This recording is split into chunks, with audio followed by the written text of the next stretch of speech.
Righty. Anyway, noisy truck's not coming near me. It's turning. Hey, just thinking on the way to work, and I was kind of making a video, but not really. But I was just thinking, like back in the day, right, when my parents first bought a house, which was about 1967, I think they paid. It would have been still in pounds then, not dollars here in New Zealand, so British pounds. And I think they paid. Um, Thinking it would have been probably the equivalent of, um, say, $8,000, maybe $9,000. I think it was about, I don't know, about £3,000, somewhere around about there. So the conversion's always been three, about about $3 to a pound or thereabouts. So I think would have been about thing. And like say the average car at that time would have been probably 3 grand, maybe 4 or 5 at the high end. You know what I mean? Like a new Falcon or a Holden or a Valiant at that time, like the base models probably would have been close to three-ish. In the late '60s, early '70s.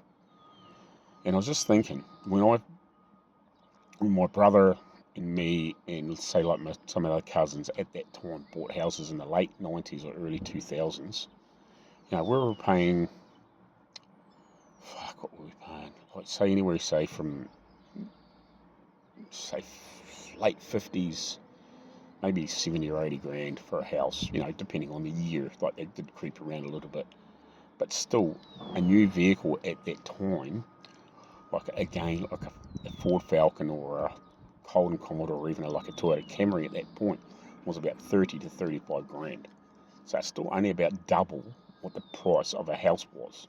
But now, right? So they're probably one of the most popular vehicles here for sale at the moment. Like if you went and bought a brand new vehicle, it would be like say a Ford Ranger or something like that. So base model was about 50-ish, 56, like the top of the line. Getting up about 100, oh sorry, not 100, about 80 grand or a bit more.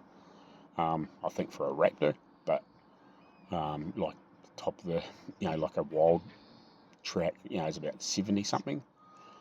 But the average house here in Invercargill now is 500 grand. So no wonder we are fucking struggling, and it takes, back in the day, like dad worked, right?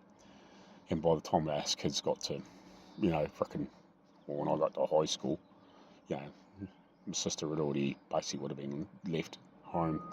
My brother was probably working, and I was probably the last one, so I started high school in '88.